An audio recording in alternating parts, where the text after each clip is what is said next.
شاید یہ بوڑھا مجھ سے کچھ پوچھنے آ رہا ہو، میں نے سوچا، یا مجھے لوٹنے آ رہا ہو۔ میں اپنے کپڑوں سے، جوتوں سے تو امیر گھر کا ہی لگتا تھا۔ خیر، اس بوڑھے پر شک کرنا مناسب نہیں تھا۔ وہ کمزور بوڑھا مجھے کیا ہی کہہ سکتا تھا۔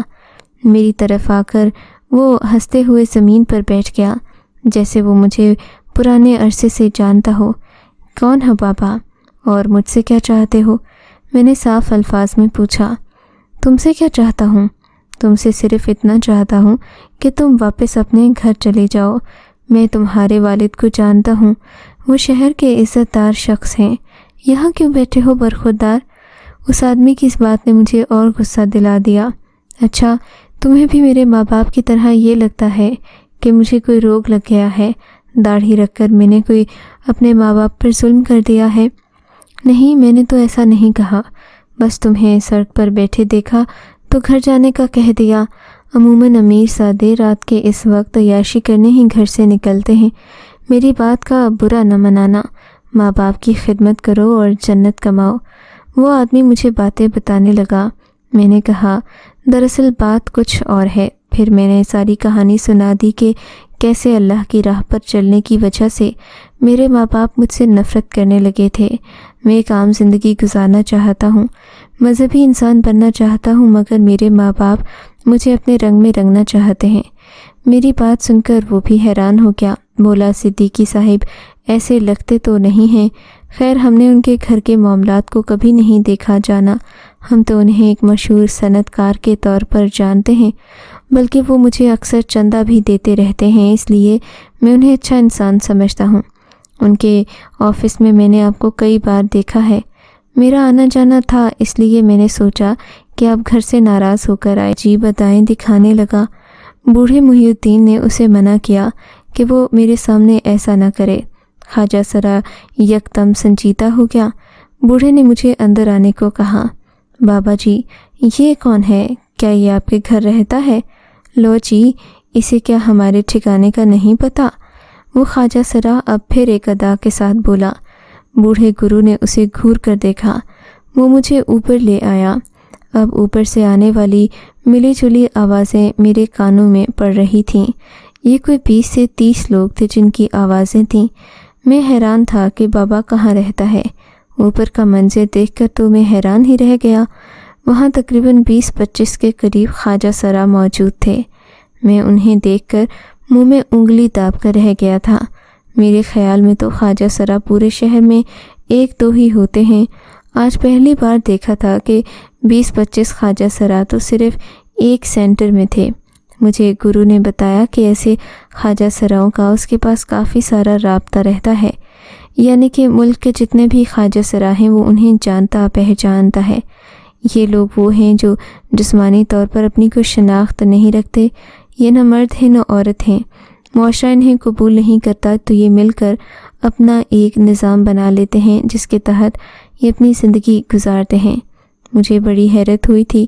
ایسا منظر تو میں نے پہلی بار دیکھا تھا۔ مذہبی رجحان ہونے کی وجہ سے میں قرآن پاک آدھا مکمل کر چکا تھا، یعنی ایک بار میں نے قرآن پاک کو اچھے سے تفصیل کے ساتھ پڑھا تھا۔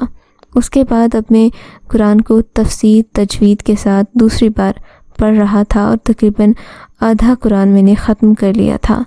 میں نے سوچا کہ اچھا موقع ہے، شاید اللہ نے مجھے یہاں ان لوگوں کی اصلاح کے لیے بھیجا ہو۔ میں بھی وہاں رہ کر خوش ہی تھا۔ میں نے سوچا کہ میں ان لوگوں کو قرآن کی تعلیم ضرور دوں گا تاکہ یہ بھی اپنی زندگی سنت اور قرآن کے مطابق گزار سکیں۔ خواجہ سراؤں نے مجھے بہت اچھے طریقے سے استقبال کیا۔ وہ میرے ساتھ گھل مل گئے تھے، لیکن یہ گھر بہت عجیب سا تھا، جیسے کوئی پرانا کھنڈر ہو۔ اس کی دیواروں سے پینٹ اکھڑا ہوا تھا اور چھت بالکل کالی تھی، جبکہ در و دیوار پر کوئی رنگ و روغن نہیں تھا۔ لگتا تھا کہ پرانے زمانے کی کوئی کھنڈر سی بلڈنگ ہے جسے بس خانہ پوری کے طور پر تعمیر کیا گیا ہے، ورنہ اس میں نہ ہی کوئی نہانے دھونے کا انتظام تھا، نہ ہی کھانے پکانے کا صحیح بندوبست تھا۔ ان سب نے مل کر چھت پر ایک تندور بنا رکھا تھا جہاں یہ روٹیاں بناتے اور سالن وغیرہ بھی کبھی کبھار وہیں بنا لیتے تھے۔ زیادہ تر یہ لوگ کھانا باہر سے لاتے جو انہیں کافی مہنگا پڑتا تھا۔ جب پیسے ہوتے تب تو یہ عیاشیاں چلتی رہتی، مگر جب جیب خالی ہوتی تب یہ لوگ مختلف ہوتے۔ تب یہ لوگ کھانا وغیرہ گھر پر ہی پکاتے اور ایک دوسرے کی مدد کرتے۔ ان کی اس بات پر میں بڑا حیران ہوا تھا۔ خیر مجھے اب یہاں کے معاملات سیکھنے ہی تھے، کیونکہ میرے پاس گھر کے علاوہ رہنے کو کوئی جگہ نہ تھی، اور پھر امیر زادوں کا تو ویسے بھی کوئی حال نہیں ہوتا کہ وہ محنت کے مطابق زندگی گزار سکیں۔ میری زندگی کا گھر کے بغیر پہلا دن تھا جو میں لوگوں کے بیچ رہ رہا تھا۔ میں نے اندازہ لگا لیا تھا کہ یہ دل کے بہت اچھے ہیں۔ میں نے گرو کو کہا کہ میں ان سب کو قرآن کی تعلیم دوں گا۔ گرو نے حامی بھر لی، بولا کہ کیوں نہیں، انہی کو تو اس تعلیم کی ضرورت ہے۔ تم جیسے بچے تو باقی اسکولوں سے پڑھ لیتے ہیں، ان کی تعلیم مکمل ہو جاتی ہے، مگر یہ بیچارے ساری زندگی ان پڑھ ہی رہتے ہیں، ان کے دل میں تعلیم نہ ہونے کا روگ بھی لگا رہتا ہے۔ مجھے گرو کی بات نے اور حوصلہ دیا تھا۔ اگلے دن سے میں نے سب خواجہ سراؤں کو ایک ہال میں اکٹھا کیا اور انہیں درس دینے لگا۔ وہ لوگ میری باتوں کو بڑا غور سے ہی سنتے تھے۔ یوں میں ایک ہی دن میں ان سب میں مقبول ہو گیا۔ یہ لوگ مجھے اٹھ کر کوئی کام نہ کرنے دیتے، کہتے کہ آپ ہمارے استاد ہیں، آپ کے سبھی کام ہم اپنے ہاتھوں سے کریں گے اور اسی میں ہم خوشی محسوس کرتے ہیں۔ ان کی باتوں پر مجھے خوشی ہوتی تھی۔ خیر سے اب یہ لوگ میرے ساتھ گھل مل گئے تھے، لیکن اگلے ہی دن مجھے ایک ایسی بات پتہ چلی کہ مجھے ان پر آیا ہوا سارا یقین واپس ختم ہونے لگا تھا۔ یہ کہتے کہ ہم تو اب رقص بھی نہیں کریں گے، لیکن اس گھر کی اوپر والی منزل پر ایک عورت رہتی ہے جو پوری رات ناچتی ہے، تھرکتی ہے اور گانے گاتی ہے۔ میں سمجھ گیا تھا کہ شاید یہ لوگ جان بوجھ کر بڑھا چڑھا کر بات پیش کر رہے ہیں۔ خواجہ سراؤں کی تو زندگی کا یہ ایک بنیادی عنصر ہے، وہ ہر چیز کو بڑھا چڑھا کر پیش کرتے ہیں، شاید اس لیے کہ وہ عام لوگوں کے مقابلے میں زیادہ جذباتی ہوتے ہیں۔ میں نے اس بات کو نظر انداز کر دیا تھا۔ ہم سب لوگ رات کے کھانے پر بیٹھے، ابھی تو نوالے ہی بھرے تھے کہ اوپر والی منزل سے چھن چھن کی آوازیں آنے لگیں۔ مجھے بڑی حیرت ہوئی کہ یہ آوازیں آ کہاں سے رہی ہیں۔ میں نے غور سے اس طرف دیکھا جہاں سے آواز آ رہی تھی۔ میری نگاہوں کے تعاقب میں باقی سب نے بھی اس طرف دیکھا۔ میں نے حیرت سے ان کی طرف دیکھا تو بولے، یہی ہے استاد جی، یہی وہ عورت ہے جو رات رات بھر ناچتی رہتی ہے۔ اس نے آج تک کسی کو اپنا چہرہ نہیں دکھایا۔ اب تو ہم یہی مانتے ہیں کہ یہ کوئی انسان نہیں، ایک غیر مرئی مخلوق ہے، کیونکہ یہ رات کو ناچتی تھرکتی ہے۔ جب بھی کوئی اوپر جاتا ہے تو وہاں کچھ بھی نہیں ہوتا، یہ خالی منزل ہے، اس پر جمعے کے دن نماز پڑھی جاتی ہے۔ آپ کو پتہ ہے اس عورت نے کئی بار ہمیں ڈرایا ہے، یہ کون ہے کیا ہے ہم بھی نہیں جانتے، مگر آپ کی آنے کی وجہ سے ہمیں حوصلہ ضرور ہوگا۔ خواجہ سراؤں کی بات سن کر میں حیران تھا کہ آخر کیا یہاں بھی جن بھوت کا معاملہ ہے؟ یہ تو بہت سارے لوگ مل کر رہتے ہیں، پھر جنات انہیں کیسے تنگ کر سکتے ہیں؟ خیر میں نے زیادہ اسی طرح کی باتیں نہیں کیں کہ کہیں یہ لوگ برا نہ مان جائیں۔ خیر میں نے گرو سے پوچھا کہ یہ عورت جس کی قدموں کی آواز نیچے تک آ رہی تھی، یہ واقعی میں کوئی سایہ وغیرہ ہے یا ان لوگوں نے اپنے پاس سے باتیں گھڑ کر مجھے سنائی ہیں؟ گرو کہنے لگا کہ یہ لوگ جھوٹ نہیں کہتے، اس معاملے میں ان کا موقف بالکل سچ ہے۔ میں بھی یہاں 10 سال سے رہ رہا ہوں، میں نے ان سب کی پرورش اپنے ہاتھوں سے کی ہے، اسی وجہ سے میں یہ بات یقین سے کہہ سکتا ہوں کہ جو بھی ان لوگوں نے تمہیں بتایا ہے وہ صحیح ہے۔ پہلے میں بھی اس بات کو مذاق سمجھتا تھا، مگر یہ چھن چھن اور یہ چوڑیوں کی کھن کھن میں نے کئی بار اپنی آنکھوں سے سنی ہے۔ یہ کوئی عورت ہی تو ہے جو یہاں رہتی ہے۔ کافی عرصہ تو یہ خاموش رہی تھی، مگر کل سے تم آئے ہو تو تب سے یہ سلسلہ پھر شروع ہو گیا ہے۔ یہ کہہ لو کہ 3 سال بعد ایسا ہوا ہے۔ اس شخص کی بات نے مجھے حیران کر دیا۔ میرے آنے سے ہی یہ سلسلہ کیوں شروع ہوا؟ کیا میرے آنے کا اس کی خوشی سے کوئی تعلق ہے؟ میں نے شرارت بھری ہنسی سے اسے دیکھا تو وہ بھی ہنس پڑا۔ ہاں مجھے لگتا ہے کہ یہ تمہارے عشق میں پاگل ہو گئی ہے۔ چلو ٹھیک ہے، میں کل اوپر والے کمرے میں رات بھر گزاروں گا، دیکھوں گا کہ یہ کون ہے جو میری عاشق ہو گئی ہے۔ میں یہ بات کر کے اندر کمرے میں آ گیا۔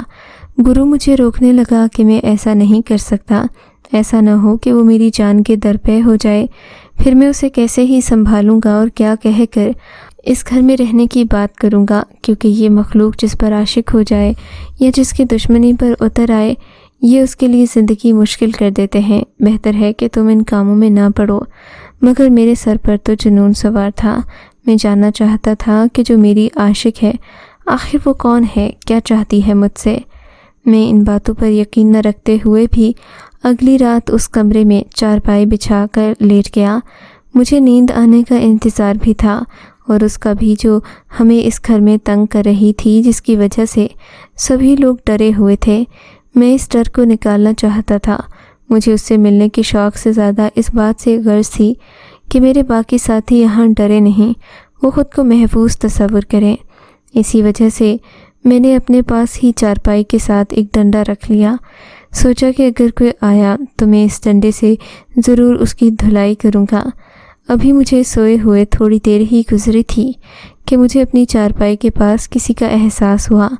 میں نے آنکھیں کھولیں تو دیکھا سامنے ایک خوبصورت لڑکی بیٹھی ہوئی تھی۔ اس نے اپنا ایک ہاتھ میرے ماتھے پر رکھا ہوا تھا۔